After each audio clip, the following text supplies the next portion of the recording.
بسم الله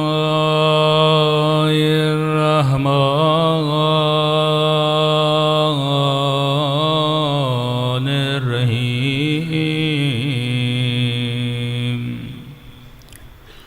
الحمد لله رب العالمين الحمد لله كما هو أهله الصلاة والسلام على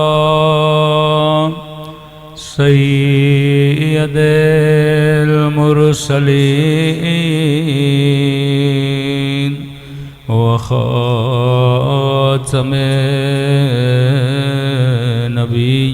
النبيين أبي القاسم محمد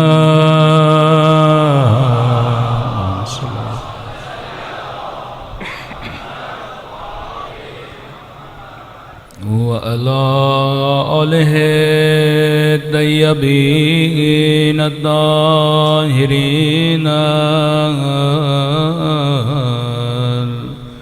معصومین. سب مل کے اپنے مولا کے ظہور کی دعا.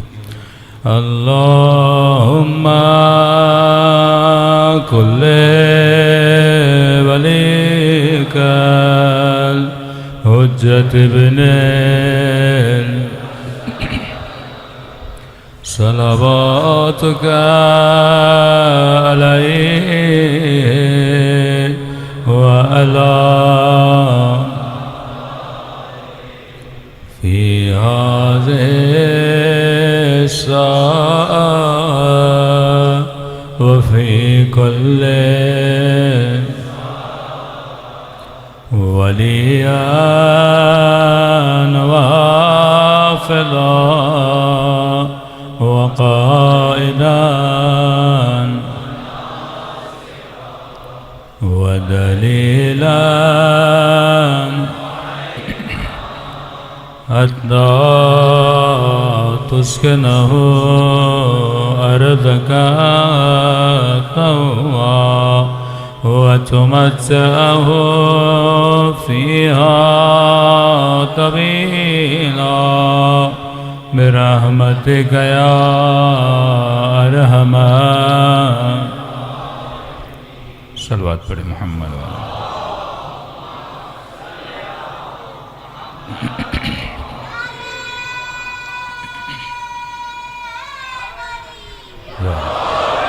بسم اللہ الرحمن الرحیم. اللہم صلی علی محمد. بسم اللہ الرحمن الرحیم. رب اشرح لی صدری ویسر لی امری واحلل عقدۃ من لسانی یفقہوا قولی. اما بعد فقط قال سبحانہ وتعالی هل ادلکم علی تجارۃ تنجیکم من عذاب علیم تؤمنون باللہ ورسولہ وتجاہدون فی سبیل اللہ باموالکم وانفسکم ذالکم خیر لکم ان کنتم تعلمون. صلوات پڑھے محمد وعلی محمد.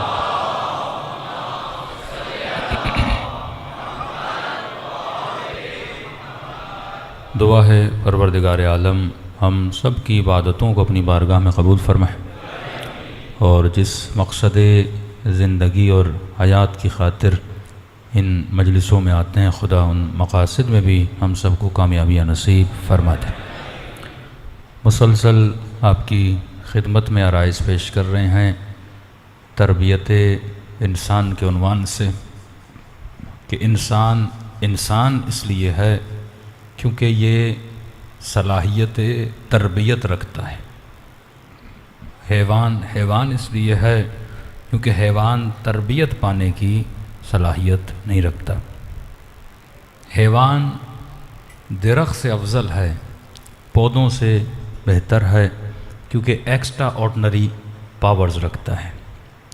درخت پتھر سے افضل ہے کیونکہ پتھر ثابت ہے، اس میں جمود ہے، لیکن درخت میں نمو ہے، وہ ثابت نہیں ہوتا، دن بدن بڑھتا ہے۔ تو اللہ نے کائنات میں کیٹیگریز بنائی ہیں۔ نازل ترین درجہ جو ہے وہ پتھروں کا ہے، اس کے بعد درخت افضل ہے، اس کے بعد حیوان افضل ہے، اور اعلیٰ ترین منزل جس کے خلق کرنے کے بعد خدا اپنی ذات پہ فخر کر رہا ہے اور کہتا ہے میں احسن الخالقین ہوں، بہترین بنانے والا ہوں، وہ وجود کس کا وجود ہے؟ انسان کا وجود ہے۔ تو کمال انسانی یہ ہے کہ انسان تربیت پانے کی صلاحیت رکھتا ہے۔ ہم دنیا میں اس لیے آئے تاکہ ہم تربیت پائیں، لیکن سوال یہاں پہ یہ اٹھتا ہے کہ مولانا اب کون سا علم حاصل کر کے ہم تربیت پائیں؟ کیونکہ دنیا میں علوم بہت ہیں، آپ یونیورسٹی جاتے ہیں، بائیولوجی ہے، کیمسٹری ہے، سوشل اسٹڈی ہے، سائیکولوجی ہے، مختلف علوم ہیں، تو میں کون سا علم حاصل کروں جس سے میری تربیت ہو اور میں خدا کے قریب ہو جاؤں؟ ویسے تو ہر علم میں اللہ کی نشانیاں موجود ہیں، لیکن یہ ضروری نہیں کہ ہر سائنسدان اللہ کی معرفت رکھے، ہر ڈاکٹر اللہ تک پہنچ جائے، ورنہ ایسے ہوتا پورا ویسٹرن ورلڈ جو اتنی اسکل ورک بھی جانتا ہے، بڑی بڑی یونیورسٹیز بھی ہیں، تو پھر وہ لوگ خدا تک کیوں نہیں پہنچے؟ بعض علوم ہیں صرف دنیاوی علوم، اور اس سے آپ امرار معاش کر سکتے ہو، لیکن بعض علوم ہیں جن کو علم النفس بولا جاتا ہے، آپ کے اپنے نفس کا علم۔ پہلے جانو کہ یہ مشین جو خدا نے تجھے دی ہے، یہ مشین ہے کیا، اس کے اندر کون سی توانائیاں ہیں، اس کے اندر کون سی طاقتیں ہیں، اس کے بعد تم پروردگار عالم کے قریب جا سکتے ہو۔ تو میں نے مولا کی ایک حدیث آپ کے سامنے پڑھی تھی اور تشریح بھی آپ کی خدمت میں نے پیش کی تھی۔ پہلے یہ دیکھیں قرآن کی آیت ہے نا کہ یوم لا ینفع مال ولا بنون، قیامت میں نہ مال کام آئے گا نہ اولاد کام آئے گی، الا من اتی اللہ بقلب سلیم، اللہ لگا دیا خدا نے، بس قیامت کے دن تجھے کیا کام آئے گا؟ جو قلب سلیم لے کر آئے گا۔ معصوم سے پوچھا مولا یہ قلب کیا ہے؟ کہ قلب سے مراد ہے جو روح سلیم لے کر آئے گا۔ سلیم سے مراد کیا ہے؟ جو روح سالم لے کر آئے گا۔ اور مسلم کس کو کہتے ہیں؟ جس نے اسلام کو تسلیم کیا ہے۔ سلامتی اگر تجھے ملنی ہے تو جب تک روح مسلم نہ بن جائے۔ مسلم کس کے سامنے تسلیم؟ اللہ کے سامنے تسلیم ہونا ہے۔ اللہ کے بعد کس کے سامنے تسلیم ہونا ہے؟ رسول کے سامنے تسلیم ہونا ہے۔ رسول خدا کے بعد کس کے سامنے تسلیم ہونا ہے؟ علی المرتضیٰ کے سامنے تسلیم ہونا ہے۔ تبھی فرمایا کہ انما ولیکم اللہ والرسول والذین آمنوا الذین یقیمون الصلاۃ ویؤتون الزکاۃ وہم راکعون۔ تو تین ولایتوں کے انڈر رہتے ہوئے تسلیم رہ سکتا ہے۔ یہ تین ولایتیں ہیں جو تجھے خدا تک پہنچا سکتی ہے۔ پہلی ولایت اللہ کی ولایت ہے، دوسری ولایت رسول کی ولایت ہے۔ اے خدا تیسری ولایت کس کی ولایت ہے؟ تو اللہ کی آواز آتی ہے تیسرا تیرا وہ ولی ہے جو حالت رکوع میں زکوٰۃ دیتا ہوا نظر آ جائے۔ اب مسلمان کہتے ہیں ہم بھی زکوٰۃ دیتے ہیں، میں بھی ولی، تو بھی ولی، لیکن خدا نے عجیب نشانی بتائی، یہ نہیں کہا جو زکوٰۃ دیتا ہوا نظر آئے، کہا جو حالت رکوع میں زکوٰۃ دیتا ہوا نظر آ جائے۔ یہاں پہ ایک شبہ بھی اٹھتا ہے جوانوں کے ذہنوں میں، شبہ یہ ہے کہ پروردگار عالم نے اگر ان کی ولایت ہمارے اوپر واجب کرنی تھی اور تسلیم اللہ کے سامنے، رسول کے سامنے، رسول کے بعد آل رسول کے سامنے تسلیم ہونا تھا، پھر اللہ نام بتا دیتا، جس طرح اپنا نام بتایا ہے، جس طرح رسول کا نام بتایا ہے، اسی طرح اللہ بارہ کا بھی نام بتا دیتا۔ تو اللہ کہتا ہے اگر تو تیز ہے تو میں بھی تیرا خدا ہوں،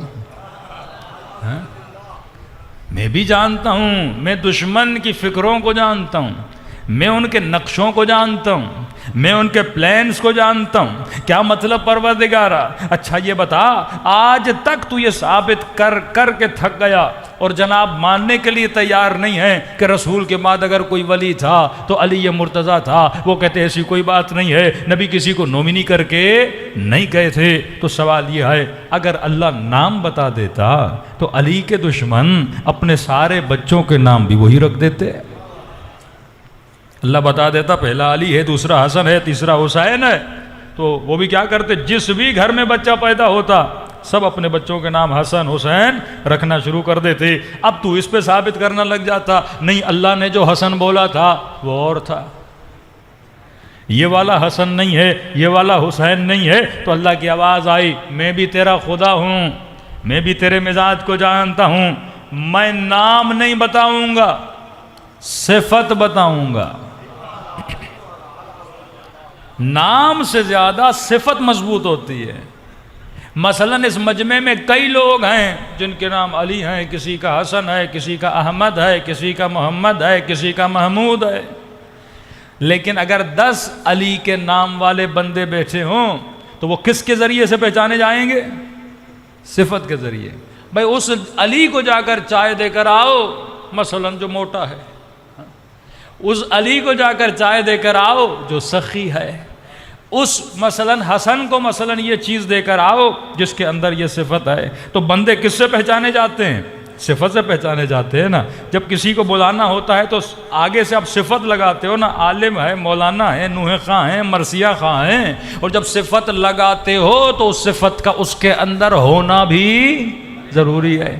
کسی کو عالم بولنے سے کوئی عالم نہیں بنتا، کسی کو مولا بولنے سے وہ جھوٹا مولا نہیں بنتا، کسی کو صادق بولنے سے کوئی وہ سچا نہیں بنتا، وہ صفت بھی اس کے اندر ہونی چاہیے۔ تو اہل بیت جو صفات رکھتے تھے، ہمارے اماموں کو صفت اماموں نے خود نہیں دی۔ ایسا نہیں تھا کہ مثلا مولا سجاد پیدا ہوئے تو مولا علی نے نام رکھ دیا تھا یہ زین العابدین ہے، یہ سید الساجدین ہے۔ نام علی تھا، لقب ساجد تھا، لقب زین العابدین تھا، انہوں نے خود کو نام نہیں دیا تھا۔ اتنی عبادت کی کہ لوگوں نے کہا یہ زین العابدین ہے، یہ سید الساجدین ہے۔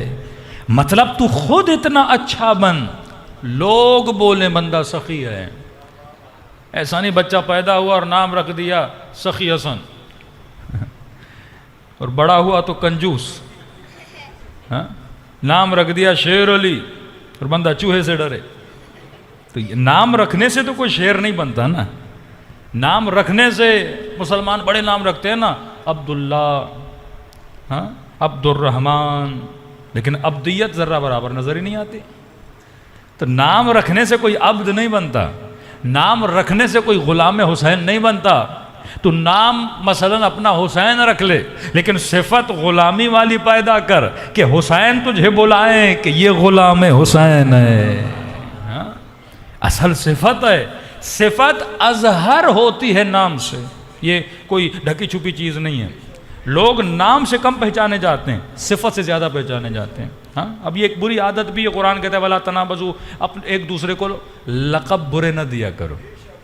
قرآن کے مطلب بعض لوگ بولتے ہو موٹے صاحب ادھر آ جاؤ، بری بات ہے۔ نام رکھتے ہیں، کسی بیچارے کا رنگ کالا ہے، کالو ادھر آ جاؤ، یہ بری بات ہے۔ اللہ کہتے ہیں نام سے، کوئی لمبا ہے تو لمبو ادھر آ جاؤ، بری بات ہے۔ قرآن کہتا ہے وَيْلٌ لِكُلِّ هُمَزَةٍ لُمَزَةٍ، اللہ منع کرتا ہے کسی بندے میں کوئی ظاہری عیب ہے تم اس کو اس نام سے پکار دو، خدا اس سے راضی نہیں ہوتا۔ مومن جب بھی پکارتا ہے اچھے لقب سے پکارتا ہے۔ یہ کہاں سے سیکھو گے؟ حدیث کے ساتھ سے سیکھو گے۔ سیدہ بچوں کو کیسے بلاتی ہیں؟ یا ثمرۃ فؤادی، اے میرے دل کے چین۔ بیویاں شوہروں کو بلائیں نام سے نہ پکارا کریں، اچھے لقب سے پکارا کریں۔ باپ بیٹے کو بلائے نام سے نہ پکارے۔ کسی نے کہا مولانا میرا بیٹا بڑا کنجوس ہے۔ بچے بچپن میں بڑے کنجوس ہوتے ہیں۔ ایک بچہ اس کے پاس 2 ٹافیاں ہیں، اگلا بچہ لیتا کہتا ہے لے لو۔ دوسرے بچے کے پاس ڈبہ ہوتا ہے ٹافی کا، مر جاتا ہے 1 ٹافی نہیں دیتا۔ بچپن سے اس کے اندر مثلا کنجوسی ہے۔ اب آئی ہے تو یا ماں سے آئی ہے یا باپ سے آئی ہے۔ پیدائشی تو بچہ بھی کنجوس نہیں ہوتا، وہ جینیٹکلی تیرے ہی جراثیم ہے اس کے اندر۔ اب ان جراثیم کو نکالنا کس طرح نکالنا ہے؟ کہ مولانا کس طرح بچے کو سخی بناؤں؟ میں نے کہا بڑا آسان ہے۔ میں نے کہا اسے کیا بولتے ہو؟ کہ دن رات ہم اسے یہی بولتے ہیں، تو بڑا کنجوس ہے، تو بڑا۔ میں نے کہا غلط کر رہے ہو، تو بول دے تو بڑا سخی ہے۔ میں نے کہا اس کا لقب ہی سخی رکھو۔ کہ مولانا وہ کیسے؟ کہ جب کوئی مہمان آئے نا، بچہ بیٹھا ہو تو آپ بول دو میرے اس بیٹے میں بڑی اچھی کوالٹی ہے، بڑا سخی بیٹا ہے میرا۔ وہ بھی اندر سے شرمائے گا کہ بابا سخی بول رہے ہیں، وہ تجھے دکھانے کے لیے سخی بھی بن جائے گا۔ اسی طرح بیوی شوہر کے تعلقات بھی اسی طرح ہیں۔ جب تو اچھے لقب سے اپنے شوہر کو بلاتی ہے، وہ لقب سن سن کے ویسا بن جاتا ہے۔ جب اچھے لقب سے شوہر اپنی بیوی کو بلاتا ہے، مثلا کہا مولانا میری بیوی بڑی بدتمیزی کرتی، میں نے کہا جب مہمان آئے نا تو بولو بھائی سب کی بیویاں ہیں لیکن میری بیوی جیسا اچھا اخلاق کسی کا نہیں ہے۔ میں نے کہا جھوٹی تعریف کرتے رہو، یہ وہ جگہ ہے جہاں جھوٹ جائز ہے۔ اصلاح کی نیت سے اس کی تعریف کرو، اس کو موٹیویٹ کرو تو بندہ کیا ہو جائے گا؟ بدل جائے گا۔ بات نکلی ہے تو ایک واقعہ یاد آ گیا، صلوات پڑھے محمد و آل محمد۔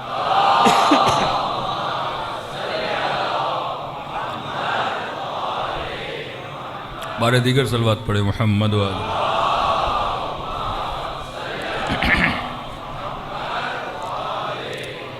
بڑی عجیب ہے فطرت اسلام۔ یہ علم کون دے گا تجھے؟ محمد اور آل محمد دیں گے نا۔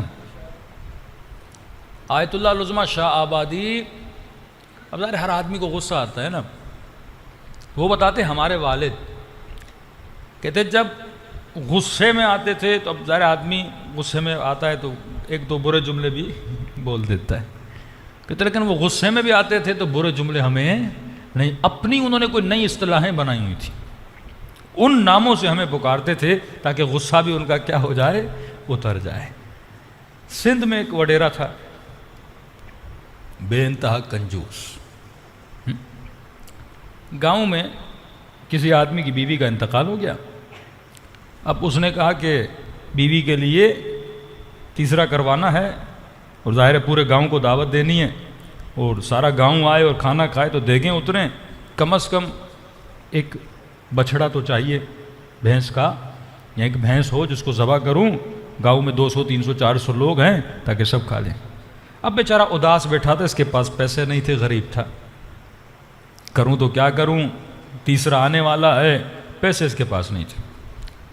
ایک میراثی گزرا، میراثی بڑے تیز ہوتے ہیں مانگنے میں، بات کرنے میں، تو اس نے کہا کہ بھائی مزدور صاحب آپ پریشان کیوں؟ اس نے کہا بیوی کا انتقال ہو گیا ہے اور تیسرا کروانا ہے لیکن پیسے نہیں ہیں، بچڑا کہاں سے لوں، گائے کہاں سے لوں؟ اس نے کہا گھبراتے کیوں، یہ وڈیرا جس کے پاس ہزاروں ایکڑ زمین ہے، اس زمین پہ اتنے بچڑے اتنی بکریاں کھڑی ہیں، جا کے بول دے ایک بچڑا تجھے دے دے۔ تو اس نے کہا وہ اتنا کنجوس، وہ اپنا بال بھی کسی کو نہ دے اور تو بچڑے کی بات کر رہا ہے، کہ سارے گاؤں کو پتہ ہے۔ اس نے کہا مسئلہ یہ تجھے مانگنا نہیں آتا، میں میراثی ہوں، تجھے بتاتا ہوں مانگا کیسے جاتا ہے۔ مانگنے کے لیے بندے کے پاس کیا ہونا چاہیے؟ ہنر چاہیے۔ 100 لوگ جاتے ہیں امام حسین کے پاس، کچھ کو 7 معجزے ہو جاتے ہیں۔ یہ نہیں کہ مولا کی اس کے ساتھ کوئی خاص دوستی ہے، کوئی بندے خاص طریقے سے مانگتے ہیں۔ قراتی کہتے ہیں میں امام رضا کے پاس گیا، میں نے ایک جملہ بولا جس سے مجھے یہ لگا کہ امام رضا مجھے عطا کر دیں گے، اور عطا کر دیا انہوں نے۔ تو آپ کے پاس مانگنے کا ہنر ہے کہ نہیں ہے؟ کہ خدا سے کیسے مانگا جاتا ہے؟ پھر کیوں معصومی فرماتے ایسے مانگو جیسے کوئی فقیر خیرات مانگتے؟ اللہ بھی دیکھتا ہے نا کہ مانگنے والا ایسے فارملٹی کے لیے کہ ربنا آتنا فی الدنیا حسنہ وفی الآخرۃ سے اللہ اکبر چلا گیا۔ اب فارملٹی کی دعا یاد کی ہوئی ہے، اب یہ نہیں پتا دنیا کیا ہے، حسنات کیا ہیں، اللہ سے جو مانگ رہا ہوں وہ جذبہ بھی اندر ہے کہ نہیں، عمل بھی اندر ہے کہ نہیں، محنت بھی ہے کہ نہیں، بس مانگے جا رہے ہیں۔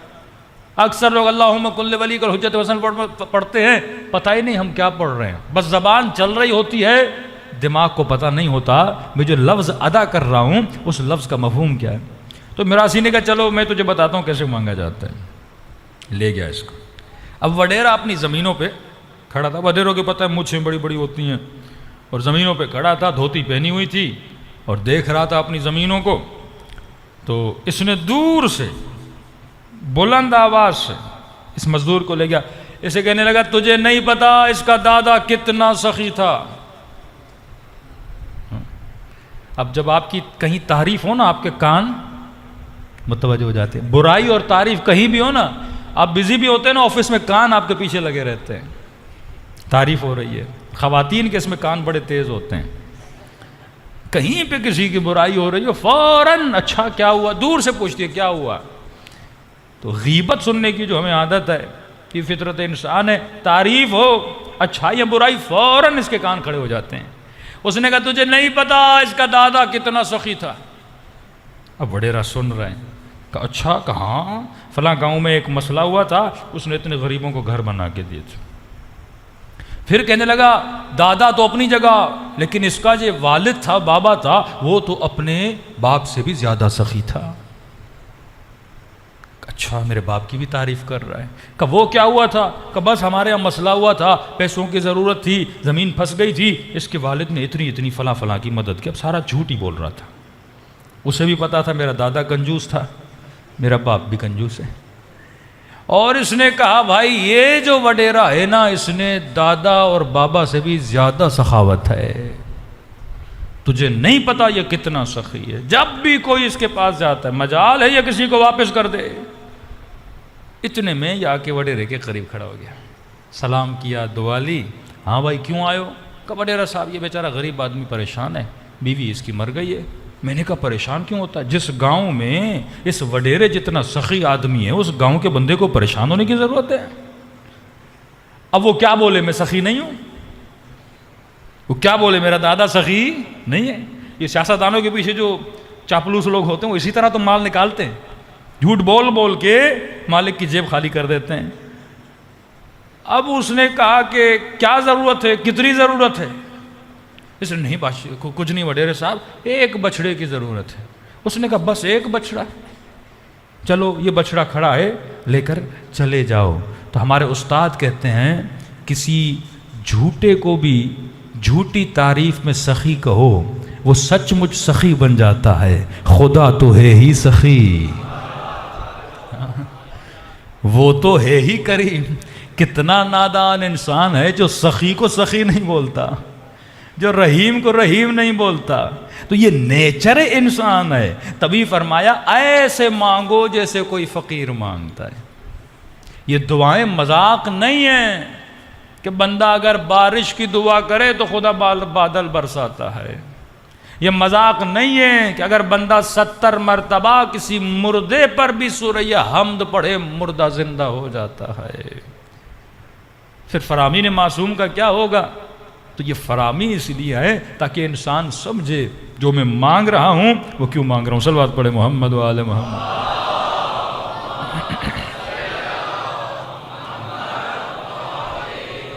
تو بات چل رہی تھی نام سے زیادہ صفت مضبوط ہوتی ہے۔ اللہ نے کہا اگر نام بتاؤں گا سب اپنے بچوں کے نام وہی رکھیں گے جو میں نے بتائے ہیں۔ انہوں نے جھوٹے 12 خلیفے بنائے کہ نہیں بنائے؟ بڑی کوششیں کی، ان سے 12 نہیں بن رہے، یا بڑھ جا رہے ہیں یا کم رہ جا رہے ہیں۔ ایک واحد مکتب اہل بیت ہے کہ ہمارا جو آنکڑا ہے وہ پورے کا پورا کھڑا ہو جاتا ہے۔ بالکل ان کے 12 نہیں، بنو امیہ کے دیکھیں 12 نہیں، بنو عباس کے اس سے زیادہ، کریں تو کیا کریں، پھنس گئے ہیں۔ بیچ میں یزید کو کاٹنا پڑتا ہے، فلاں کو کاٹنا پڑتا ہے، نام ہی ان کے پورے نہیں ہوتے۔ لیکن اللہ نے آپ کو اہل بیت دیے، لیکن پورے قرآن میں خدا نے نام نہیں بتایا۔ کیا بتائی؟ صفت بتائی۔ اب ایک آیت پڑھتا ہوں، جب بھی کوئی بندہ ملے اس سے اس کی تفسیر پوچھ لیجئے گا۔ ایک تو یہ صفت بتائی کہ تیسرا وہ ولی ہے جو حالت رکوع میں زکوٰۃ دے۔ اسپیسیفک صفت ہے، ایک ایسی صفت اگر اللہ یہ بولتا تیسرا ولی وہ ہے جو زکوٰۃ دیتا ہے۔ ایک وہابی مولوی کو سن رہا تھا، کہا پھر تو ہم سارے ولی ہیں کیونکہ ہم بھی زکوٰۃ دے رہے ہیں۔ اللہ نے یہ نہیں کہا جو زکوٰۃ دیتا ہے، کہا جو حالت رکوع میں زکوٰۃ دیتا ہے۔ آج تک کوئی ایسا زکوٰۃ دینے والا آج بھی آپ نے دیکھا ہے جو رکوع میں زکوٰۃ دے؟ چلو آج تک کوئی فقیر دیکھا ہے جو لوگوں کو نماز کے بیچ میں آ کے بولے پیسے دو مجھے؟ آج یہ نیچرل بات ہے نا، سارے فقیر جمعہ نماز کے بعد دروازے پہ کھڑے رہتے ہیں، اسے پتہ ہے نمازی بھاگا بھاگا تو کہیں جا نہیں رہا، نکلے گا مسجد سے ہی اور نکلے گا تو میں کہوں گا بھائی اللہ کے نام پہ مجھے دے دو۔ اگر کوئی فقیر بیچ میں آ جائے تو دنیا کہے گی پتہ نہیں فقیر یہ کیسا ہے۔ تو دنیا نے نہ کوئی ایسا فقیر دیکھا جو بیچ میں مانگے، اور دنیا نے نہ کوئی ایسا نمازی دیکھا جو رکوع میں زکوٰۃ دے۔ نمازی بھی اگر کان پہ آواز آئے نا کہ اللہ کے نام پہ دے دو، تو وہ بھی کہے گا نماز ختم کر کے دے دوں گا، جلدی کیسی ہے۔ نہ کوئی نمازی بیچ عبادت میں زکوٰۃ دیتا ہے، نہ کوئی فقیر بیچ نماز میں خیرات مانگتا ہے۔ تو علماء فرماتے ہیں یہاں فقیر کا مزاج بھی فقیروں سے نہیں ملتا تھا، نمازی کا مزاج بھی نمازیوں سے نہیں ملتا تھا۔ اور یہ فقیر کو کتنا یقین تھا جاؤں گا مجھے کوئی دے گا۔ کوئی دنیا کا ایسا فقیر نہیں ہے جو نمازیوں کے بیچ میں چلا جائے اور خیرات مانگے، اسے خیرات بھی مل جائے، وہ کہے گا مانگوں گا کون دے گا بیچ نماز میں مجھ سے۔ تو کہتے ہیں نہ فقیر فقیروں جیسا تھا، نہ نمازی نمازی جیسا تھا، لگ ایسے رہا تھا کہ فقیر نمازی کو جانتا تھا، نمازی فقیر کے مزاج کو جانتا تھا۔ میرے مولا نے کہا کیسے نہ جانتا، دینے والے علی تھے، لینے والا جبرائیل تھا۔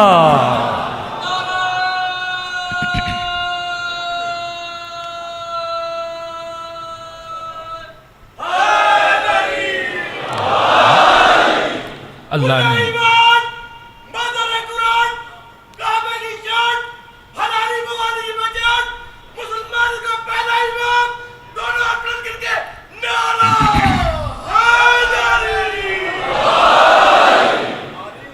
اللہ کھلو دیتا ہے، اللہ کیا دیتا ہے؟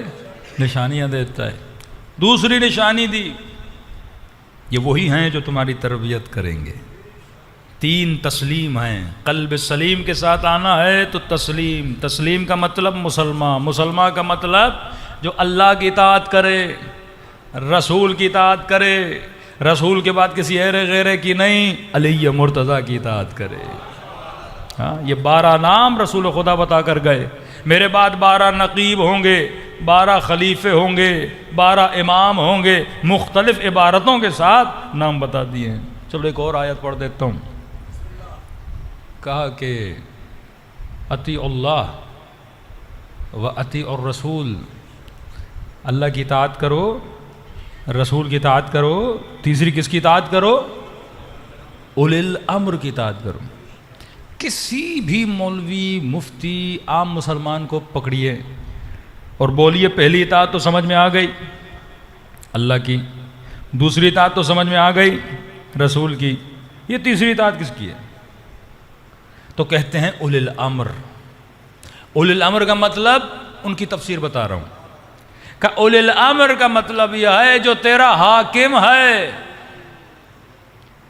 اب غور سے سننا، اللہ کہتا ہے میری اطاعت کرو، میرے رسول کی اطاعت کرو اور اولی الامر کی اطاعت کرو۔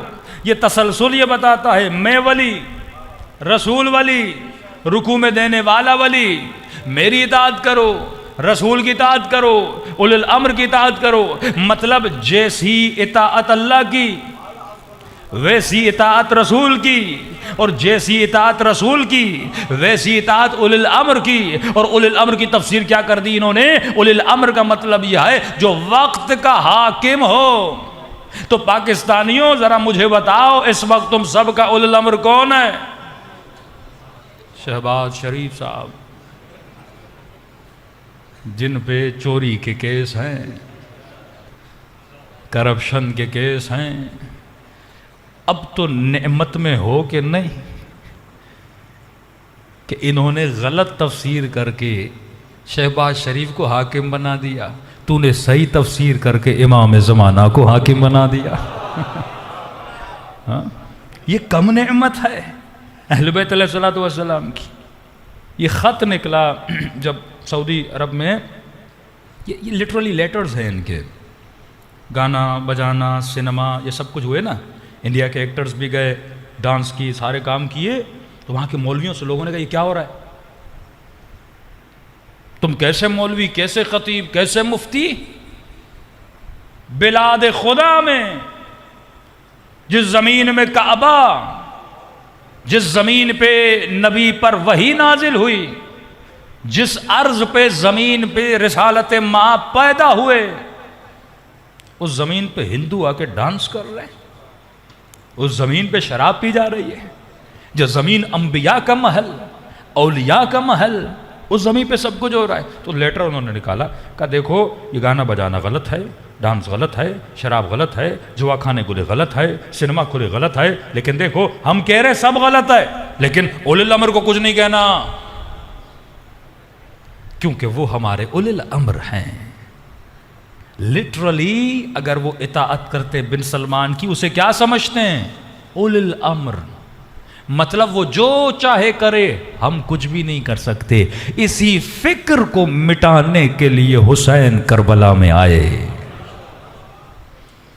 کہ اگر تو دامن اہل بیت کو چھوڑے گا تیرا اولی الامر یزید بنے گا, اگر تو دامن اہل بیت کو پکڑے گا خدا تجھے علی و حسن و حسین جیسے اولی الامر عطا کرے گا. ہم نے خود اپنے پاؤں پہ کلہاڑی ماری ہے. زندہ باد.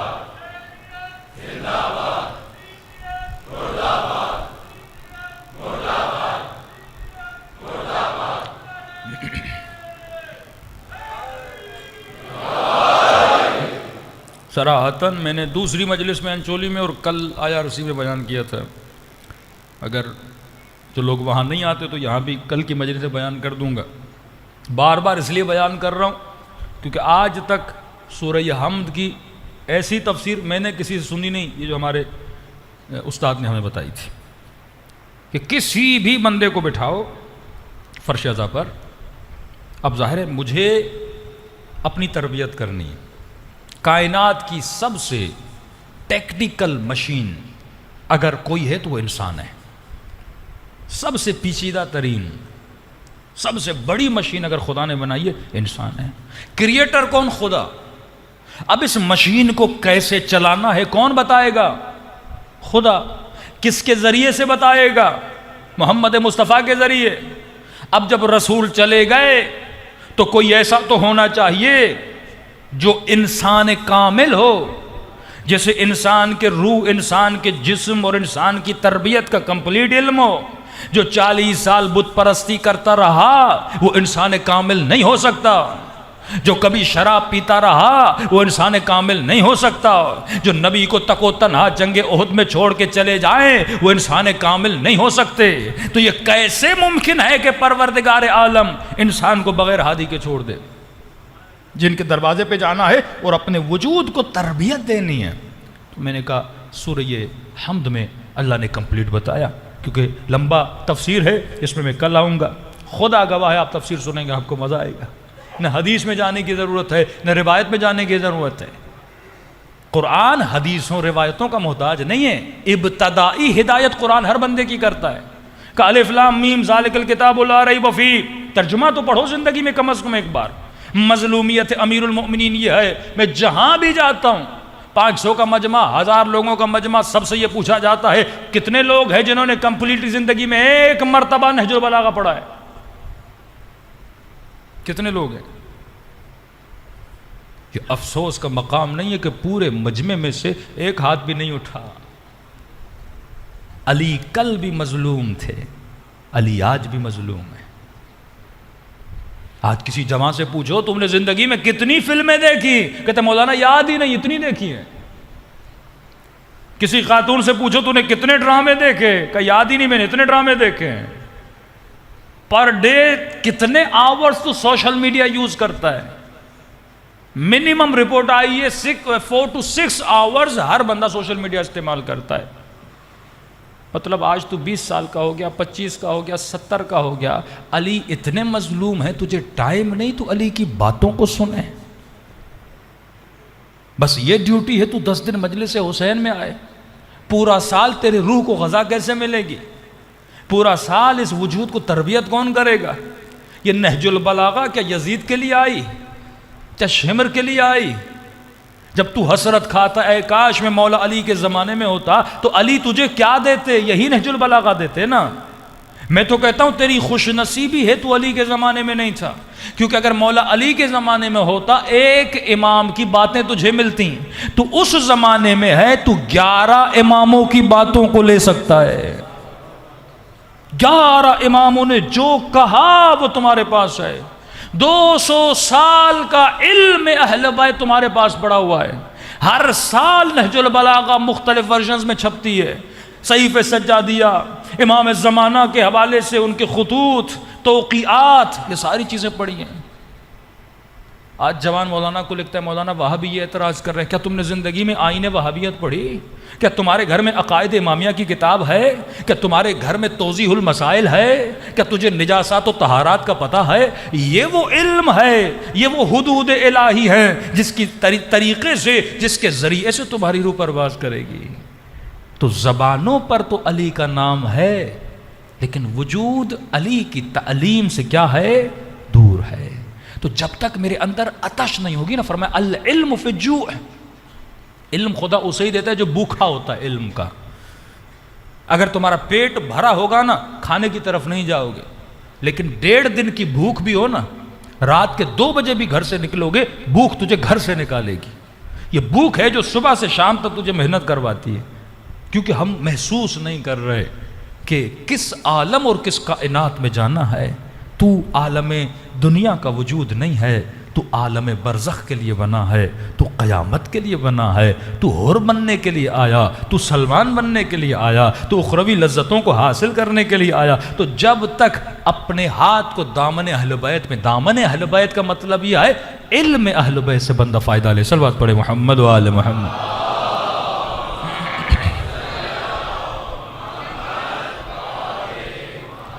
تو 3 صفات آپ نے اپنے وجود میں پیدا کری۔ سمجھو یہ ایک اسکول ہے جس کے اندر ایڈمیشن لینے کے لیے کچھ شرائط ہیں۔ پہلی شرط میں نے بتائی آپ کو کہ ثبات قدم کا ہونا ضروری ہے۔ مطلب فوجی وہی بن سکتا ہے، فوج پہلے اس سے ٹریننگ لیتی ہے کہ 6 کلومیٹر دوڑو، بندہ تھک گیا، دوڑ نہ پایا کہ آپ آؤٹ ہو۔ قد دیکھا جاتا ہے کہ قد اتنا ہو تو بندہ فوج میں جا سکتا ہے، نہیں آپ آؤٹ ہو۔ پھر فزیکل آپ کی ٹیسٹ ہوتی ہے، مثلا ہاتھ ٹوٹا ہوا ہے، ہڈی ٹوٹی ہوئی ہے، کہیں پہ کوئی مسئلہ ہے، کہتے ہیں آپ بھی آؤٹ ہو۔ کیوں؟ کیونکہ فوج کو ایسے بندے کی ضرورت نہیں جو نمازی ہو، فوج کو ایسے بندے کی ضرورت نہیں ہے جو تہجد گزار ہو، کیونکہ فوج کا مقصد نماز پڑھانا نہیں ہے، تہجد پڑھانا نہیں ہے، نوحہ پڑھانا نہیں ہے۔ فوج کا مقصد کیا ہے؟ ایسا بندہ ہو جو فزیکل فٹ ہو، کیونکہ اسے سرحد پہ کھڑا ہونا ہے۔ اب انڈیا لڑتا رہے اور یہ کہے نہیں مجھے نماز پڑھنی ہے، تو فوج کو ایسا بندہ بھی نہیں چاہیے۔ دوسرا یس مین ہو۔ تو کس کا فوجی بننا چاہتا ہے؟ امام زمانہ کا۔ پہلی صفت ہے ثبات قدم، شدید گرمی، شدید سردی، کٹھن حالات، مشکل حالات میں بھاگے نا، ایسے ٹکا رہے جیسے علی جنگ احد میں ٹکے رہے۔ بھگوڑے کبھی رسول کے فوجی نہیں بن سکتے۔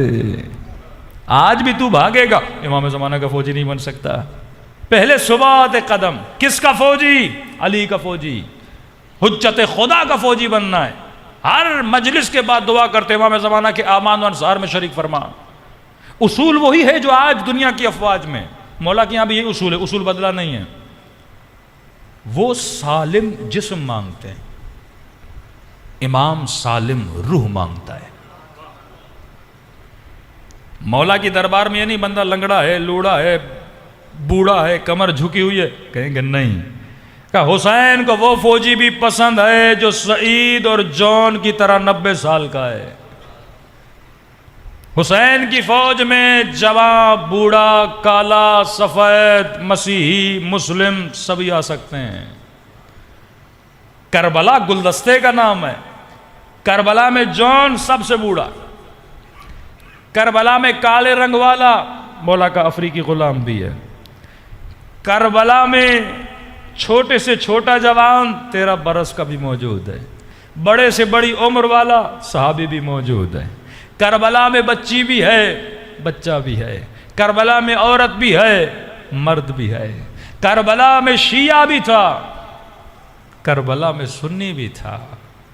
زہیر کون ہے؟ عثمانی مکتب والا تھا نا، آیا کربلا میں، مولا پر ایمان لایا، ایمان تو تھا لیکن حقیقی شیعہ بنا امام کے لشکر میں آنے کے بعد۔ کربلا میں مسیحی بھی ہے، وہاب قلبی، 2 دن کا شیعہ، یہ وہاب قلبی کا کمال تو ہے. پوری زندگی مسیحی رہا, ملا حسین سے, شیعہ بنا.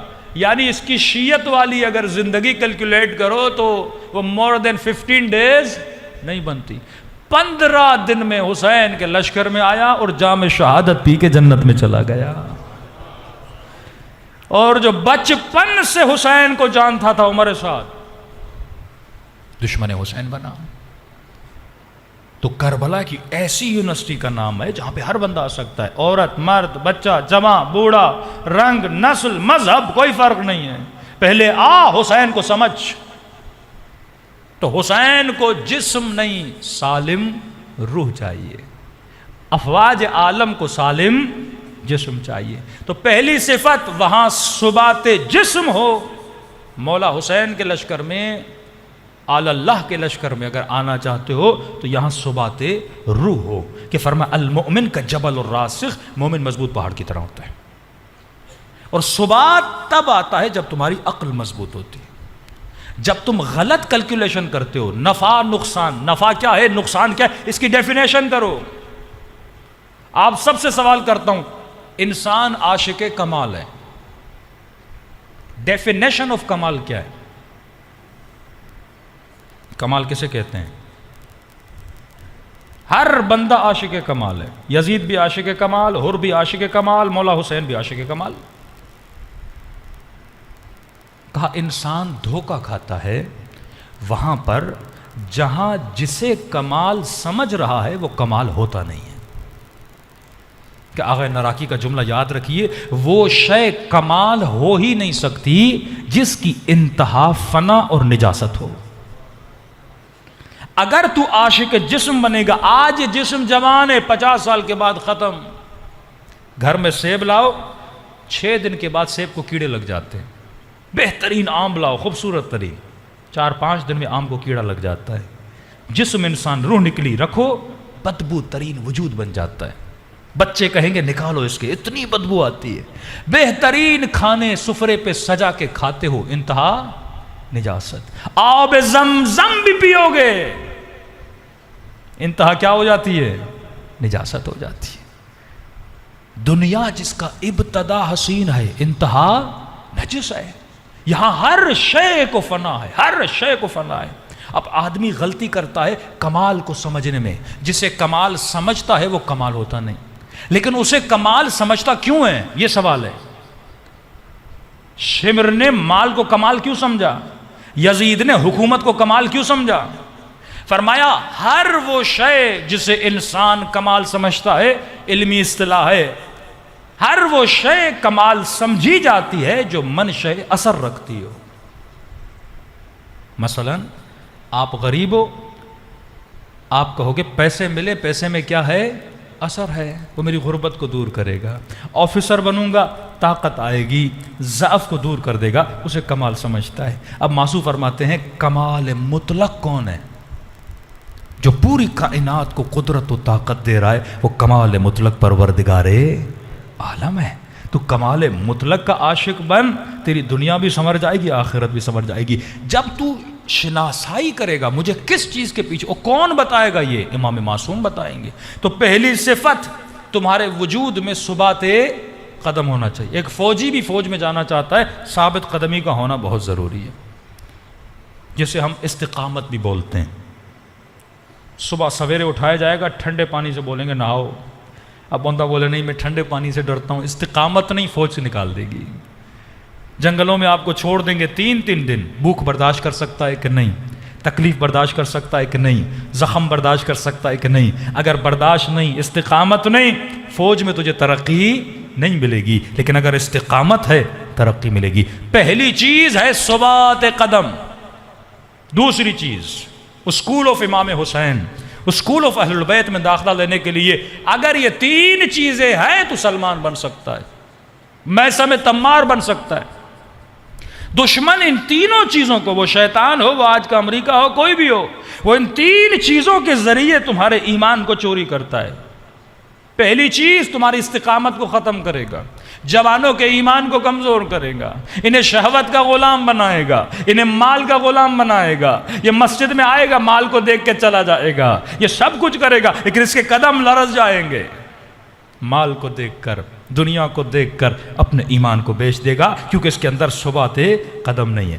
دوسری صفت ہے تسلیم، جس کا واقعہ میں نے بوڑھی کا کل بتایا کہ امام نے کہا کہ شراب نہ پیو، اس نے کہا مولا نہیں پیوں گی، چاہے مرنا ہے تو مر جاؤں۔ تسلیم، جو امام کہے وہ کرو، یہ نہیں کہ 90% شیعہ ہوں 10% شیطان کی سنوں گا، یہ نہیں کہ 50% مولا کی سنوں گا 50% اپنی سنوں گا۔ تجھے مقام تسلیم پہ آنا ہے۔ کربلا کے شہید کیا کہتے ہیں؟ اے مولا حسین، ایک طرف پوری دنیا دی جائے، فرما ایک بار نہیں، اگر 70 بار ہمیں مارا جائے، مارنے کے بعد جسموں کو جلایا جائے، جلانے کے بعد ہماری خاک کو ہوا میں اڑا دیا جائے، کہ پھر بھی اپنی جانوں کو حسین کے قدموں پہ قربان کریں گے۔ دوسری صفت ہے تسلیم، تیسری صفت ہے ادب۔ اس دربار میں با ادب لوگوں کی جگہ ہے، بے ادب حسینی نہیں ہوتا، نہ ہی ہو سکتا ہے۔ اس اسکول میں بدتمیز لوگوں کو نکالا جاتا ہے، گالم گلوچ کرنے والے، تہمت لگانے والے، غیبت کرنے والے۔ خمینی کیوں ہے؟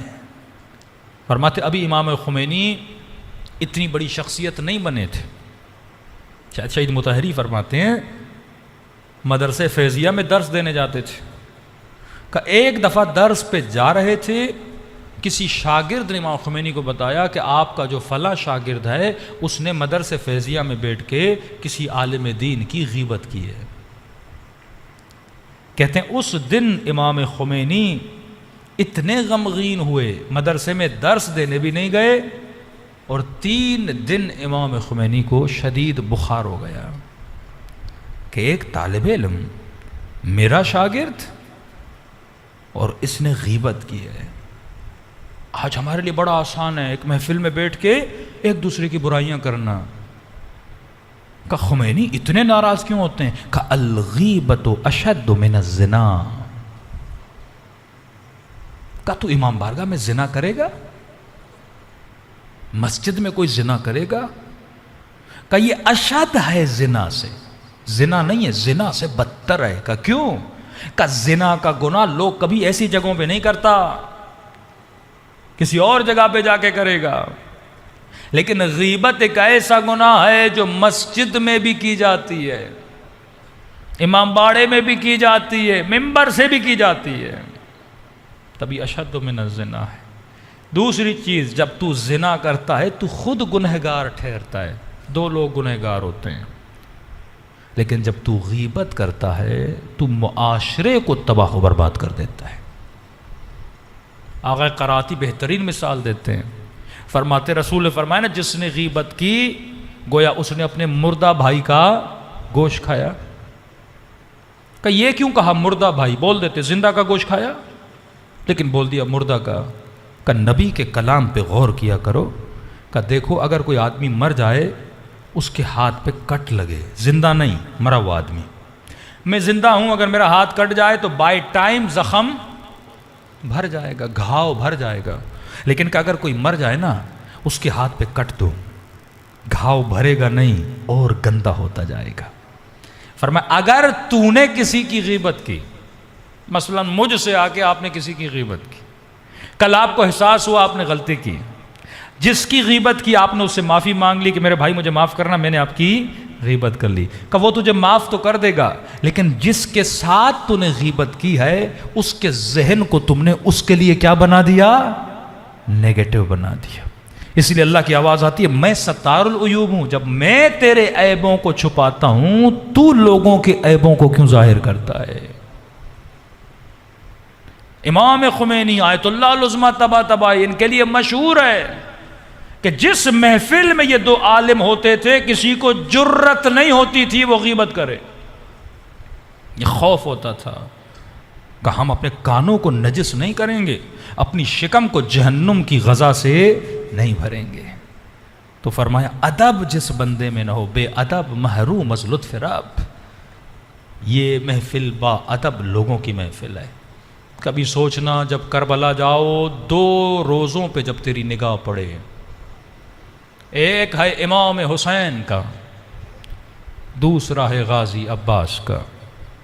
شیعہ کو پتا ہے کہ ایک امام ہے، ایک امام کا بھائی ہے، غیر امام ہے، لیکن جب کوئی غیر کربلا جائے گا نا، اسے یہ لگے گا دونوں امام ہیں، کیونکہ دونوں کے روزے ایک جیسے۔ کبھی سوچا اتنا مقام حضرت عباس کا کیوں ہے؟ بھائی تو اور بھی تھے حضرت عباس کے، کربلا میں تو وہ بھی شہید ہوئے، پھر امام حسین نے یہ کیوں کہا ہے میرے ظاہر میری زری پہ زیارت کرنے سے پہلے میرے عباس کی زیارت کیا کرو، کیونکہ با ادب تھے۔ کس کا ادب کیا؟ اپنے امام زمانہ کا ادب کیا۔ آج ہمارے اندر وہ ادب ہے، خدا کا ادب، کہ میں حضور خدا میں گناہ کیسے کرتا ہوں؟ مطلب نہ ثبات ہے، نہ تسلیم ہے، نہ ادب ہے، تینوں چیزیں نہیں ہیں۔ نہ ثبات قدم ہے، نہ حکم خدا کے سامنے تسلیم ہوں، نہ میرے وجود میں ادب ہے۔ فرمایا اللہ یہ نہیں دیکھتا تم نے کتنا علم حاصل کیا۔ ہم نے ایران میں قم میں ایسے ایسے واقعات ہیں کہ کئی لوگ علم حاصل کر کر کے مجتہد کے درجے تک پہنچے، اور ایک بندہ جو موچی تھا، نائی تھا، اس کو امام زمانہ اپنی زیارت کراتے تھے۔ کبھی علم تکبر پیدا کرتا ہے کیونکہ تہذیب نہیں ہے۔ اگر تو ان پڑھ بھی ہے نا، لیکن حسین کا ادب ہے، مولا کا ایک چاہنے والا جوان کہتا ہے جب تک زندہ تھا نا، جب بھی اس کی نگاہ امام حسین کے نام پہ پڑتی تھی، علم پہ پڑتی تھی، یہ سینے پہ ہاتھ رکھ کے مولا کو سلام کرتا تھا۔ کہتا ہے جب میں مر گیا عالم برزخ میں، کیونکہ میں گنہگار بہت تھا، میرے ہاتھوں اور پاؤں کو ملائک باندھ کے لے جا رہے تھے، کہتا ہے میری برزخ کے میدان میں ایک خیمے پہ نگاہ پڑی جس کے اوپر حسین کا علم لگا تھا۔ جو عادت دنیا میں ہوگی وہی عادت آخرت میں بھی ہوگی، یہاں جھوٹا وہاں جھوٹا، جو عادت یہاں وہ عادت وہاں۔ کہتا ہے میرے ملائکوں کو اگر زحمت نہ ہو، اتنی اجازت تو پوری زندگی میں نے حسین کو سلام کیا، آج بھی اپنے مولا کو سلام کر دو۔ ملائکوں نے روکا نہیں، کہتا ہے مجھے اتارا، میں نے سینے پہ ہاتھ رکھ کے کہا السلام علیکہ یا ابا عبداللہ، میرے مولا اس گنہگار کا سلام قبول کر لو۔ کہتا ہے زندگی گزر گئی، میں نے حسین کو سلام کیا پر کبھی جواب نہیں سنا تھا۔ اب جب میں نے کہا نا السلام علیکہ یا ابا عبداللہ کا اتنا کہنا تھا، ایک مرتبہ خیمے کا پردہ ہٹا اور خیمے کے اندر سے ایک نورانی وجود باہر نکلا اور کہا وعلیک السلام۔ گنہگار تھا پر با ادب تھا۔ جو باپ کا ادب نہ کرے، بچوں کا ادب نہ کرے، بیوی شوہر کا نہ کرے، شوہر بیوی کا نہ کرے، جس گھر کی چھت پہ عباس کا علم ہو، نیچے گالم گلوچ ہو رہا ہو، تو با ادب کا علم لگا کے نیچے بے ادبیاں کر رہا ہے، گھروں پہ عباس کا علم، گھروں میں گناہ کر رہا ہے، گھر میں عباس کا علم، چھت کے نیچے غیبتیں کر رہا ہے، ٹی وی پہ گندی چیزیں دیکھ رہا ہے، موبائل پہ گندی چیزیں، کس چھت کے نیچے جس کے اوپر حضرت عباس کا علم ہے؟ یہ توہین غازی عباس نہیں ہے؟ آج ہم مٹیریلسٹ کیوں بن گئے؟ ہم علم پرست تو نہیں ہیں، ہم تابوت پرست تو نہیں، یہ نشانیاں ہیں۔ یہ نشانیاں کس چیز کی یاد دلاتی ہیں؟ حج پہ جاتے ہو، کبھی حجر اسود کو بوسا، کبھی کعبے کو بوسا، کبھی سعی صفا و مروہ، یہ نشانیاں ہیں کہ یاد کر میری اطاعت میں ہاجرہ دوڑی تھی، ابراہیم نے، اسماعیل نے تکلیفیں اٹھائیں، آج علم لگاتے ہو، اوپر پنجہ لگاتے ہو، یہ نشانی کس چیز کی ہے؟ کہ عباس نے اطاعت حسین کے لیے بازو کٹوائے۔ وہ ظالم کہتا ہے تیر لگا، آنکھ پہ. پھر بھی عباس نے مشق کو نہیں چھوڑا. پھر تیر لگا غازی عباس کو بدن پہ کا، پھر بھی مشق کو نہیں چھوڑا. پھر کہتا ظالم نے وار کیا، ہاتھ کٹا، مشکیزے کو دوسرے ہاتھ میں پکڑا، پھر بھی نہیں چھوڑا. ابھی بھی کوشش ہے میں حسین کی طرف جاؤں. کا پھر مارا، دوسرا بازو کٹا، کا مشق کو دانتوں میں پکڑ لیا. لشکر یزید میں سپاہی کہتا ہے تو عباس کو روک نہیں سکتا، جہاں بھی تیر مارو گے یہ چلا جائے گا. کہ امیر پھر کیا کرے؟ کہ اس کے حوصلے کو توڑنا ہے نا، مشق کو تیر مارو.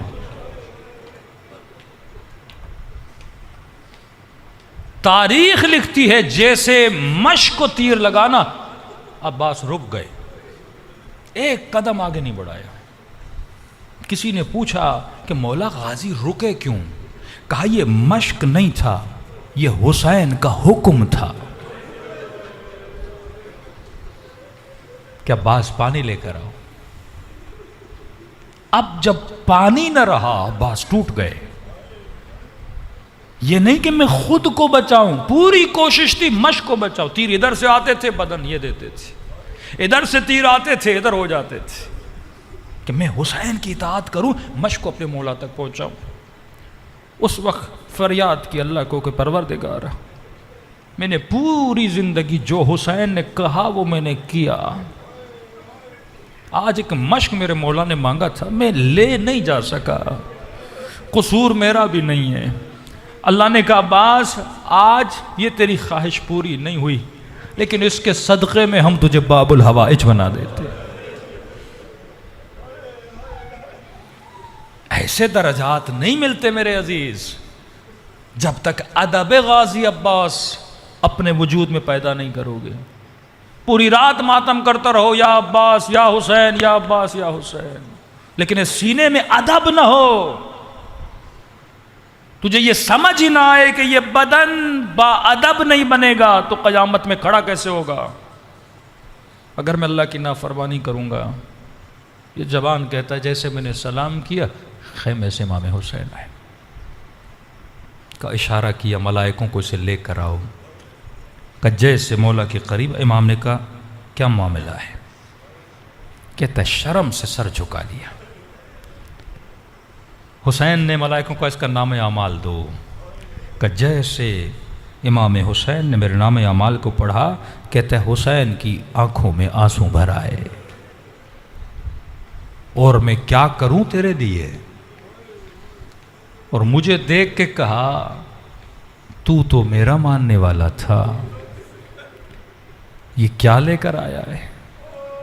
کہتا سر اٹھانے کی جرت نہیں تھی، بس 2 جملے کہے مولا ظلمت نفسی تجرأت بجہلی، بس ظلم کر کے آیا، جاہل تھا.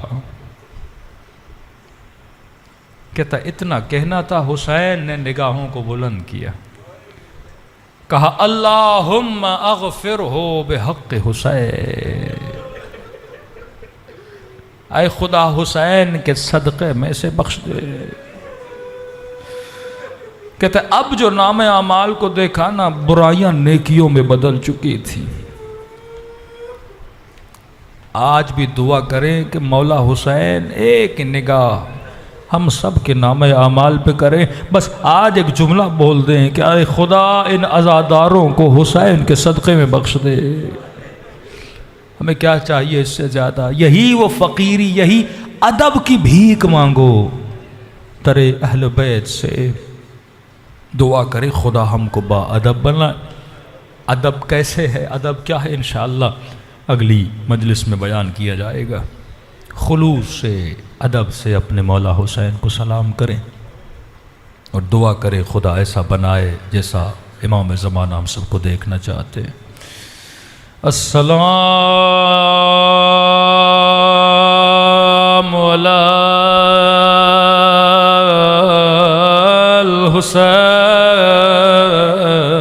الحسین وعلی علی ابن الحسین وعلى أولاده وعلى أصحابه سب مل کے السلام علی وعلى علی ابن وعلى اولاد وعلى اصحاب میرا سلام ہو اس درد بھرے منظر پہ میرا سلام ہو کربلا کے اس شہید پہ جس کے دائیں طرف کی پسلیاں بائیں طرف چلے گئے تھے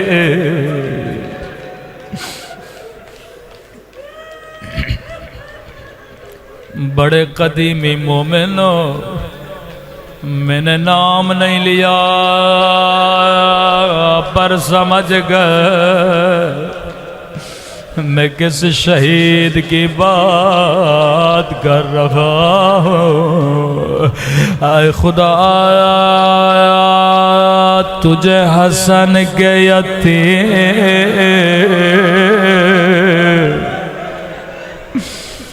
قاسم کا واسطہ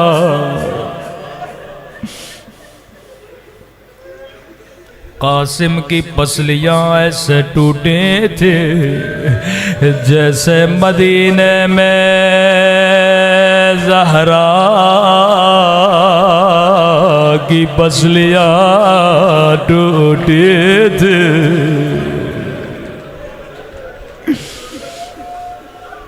میں قربان امام حسین پہ بچپن میں اماں کی ٹوٹی ہوئی پسلیاں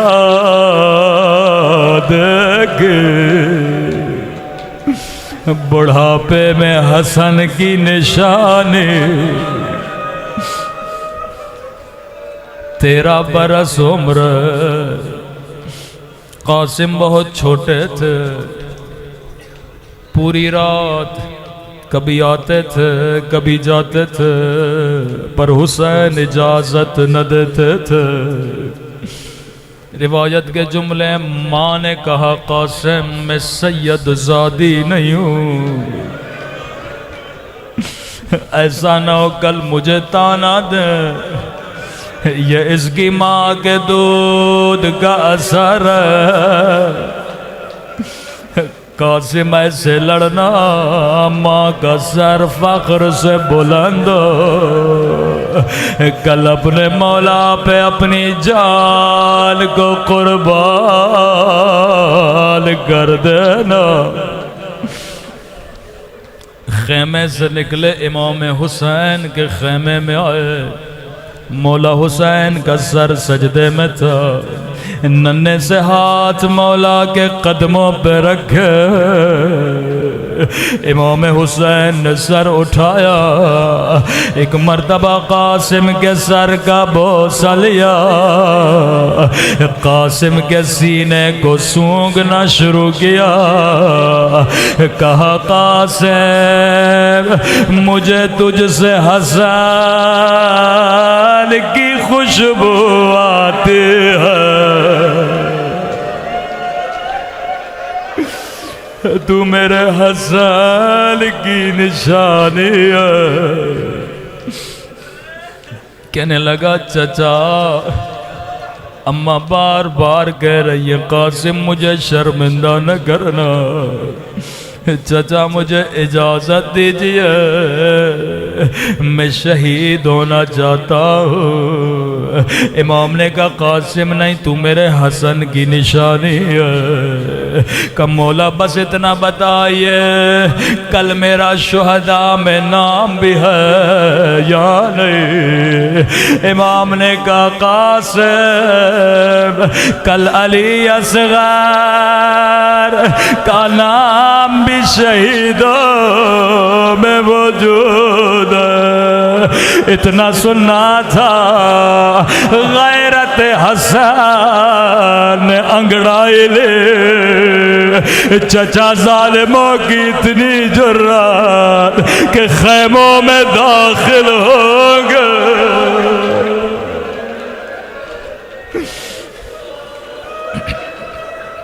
حسین نے بھتیجے کو سینے سے لگایا، کہا نہیں قاسم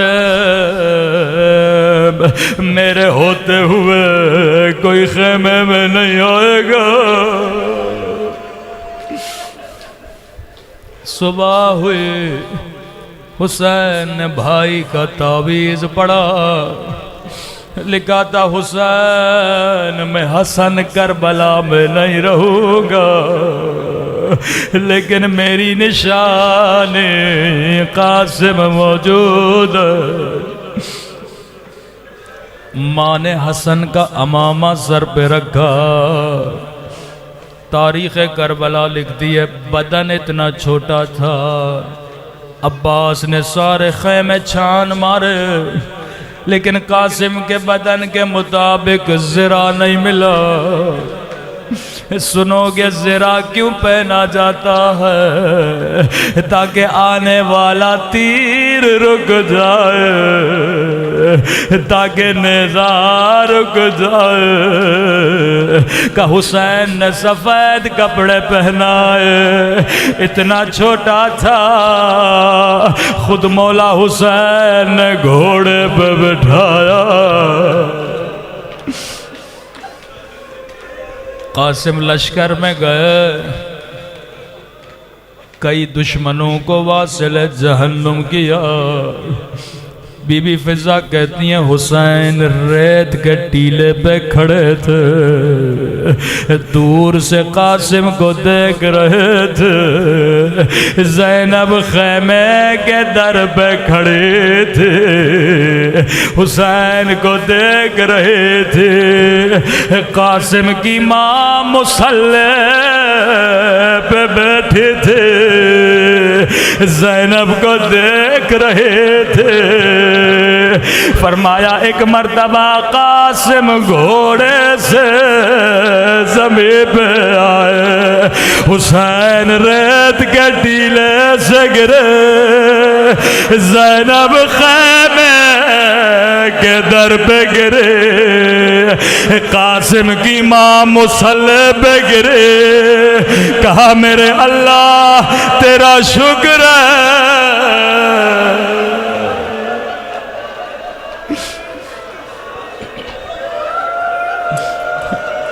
تو نے حسن کی قربانی قبول کی۔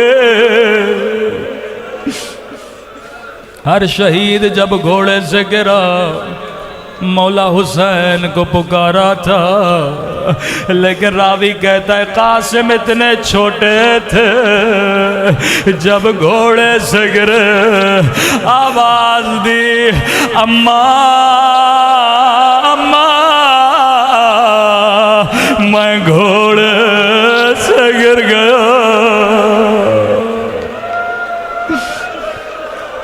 حسین دوڑے دوڑے بھتیجے کے پاس پہنچے، میرے استاد پڑھا کرتے تھے، حسین کو کہیں قاسم کا لاشا نظر نہیں آیا۔ کہ قاسم چچا کو آواز دو۔ ایک مرتبہ دائیں طرف سے آواز آئی، جی میرے مولا۔ بائیں طرف سے آواز آئی، جی میرے مولا۔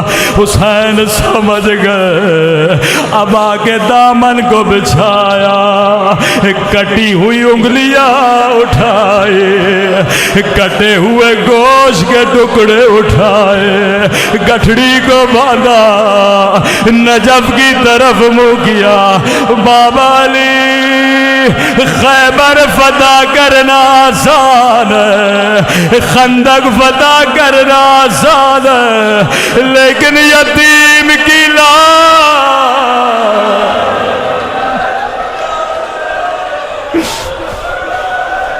یتیم کی لاش کے ٹکڑے اٹھانا بڑا مشکل ہے۔ گٹھڑی کو باندھا، حسین نے کمر پہ رکھا۔ قاسم وہ شہید ہے جس کا لاشا خیمے میں نہیں لے گئے، خیمے کے در سے آواز دے، اما فضا ذرا بہن زینب کا بلانا۔ بی بی زینب خیمے کے در پہ آئے، بہن زینب قاسم کی لاش لایا ہو۔ بی بی زینب نے کہا حسین تیرے ہاتھ تو خالی ہے، لاش کہاں ہے؟ کہا یہ جو گٹھڑی میری پیٹھ پہ دیکھ رہی ہو اس میں قاسم کی لاش ہے، لیکن ماں کو نہ دکھانا۔ جیسے گٹھڑی کھلی ماں کی نگاہ پڑی، ہائے میرا قاسم، ہائے حسن کا یتیم، ماتم حسین۔